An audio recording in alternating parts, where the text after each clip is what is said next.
జై శ్రీమన్నారాయణ. జయ జయ శ్రీమన్నారాయణ. మీ ఫణిపంతులు. పితృదోషం ఎలా కలుగుతుంది, వాటి నుంచి ఎలా విముక్తి కలగాలి? ఈ వీడియో చూస్తున్న వారందరూ కూడా నా వీడియోని లైక్ చేయండి, సబ్స్క్రైబ్ చేసుకోండి నా ఛానల్ని.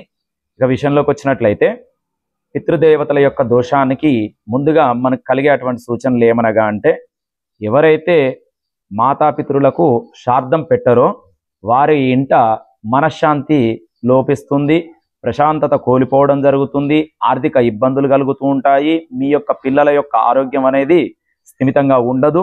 ఇలా చాలా రకాల సమస్యలతోనే ఆ ఇల్లు అనేది ఉండడం జరుగుతుంది.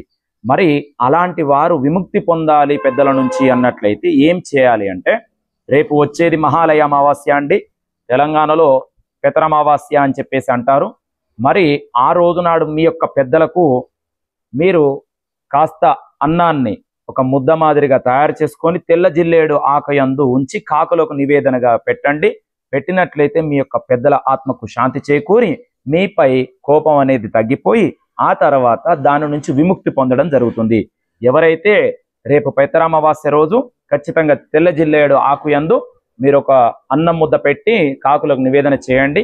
ఖచ్చితంగా మాతృ పితృ యొక్క దోషం నుంచి విముక్తి పొందడం జరుగుతుంది. దీన్ని అందరూ కూడా గమనించుకోండి. మహాలయ అమావాస్య రోజు ఖచ్చితంగా ఈ పని చేయండి. పెద్దల ఆత్మను శాంతి చేకూర్చండి.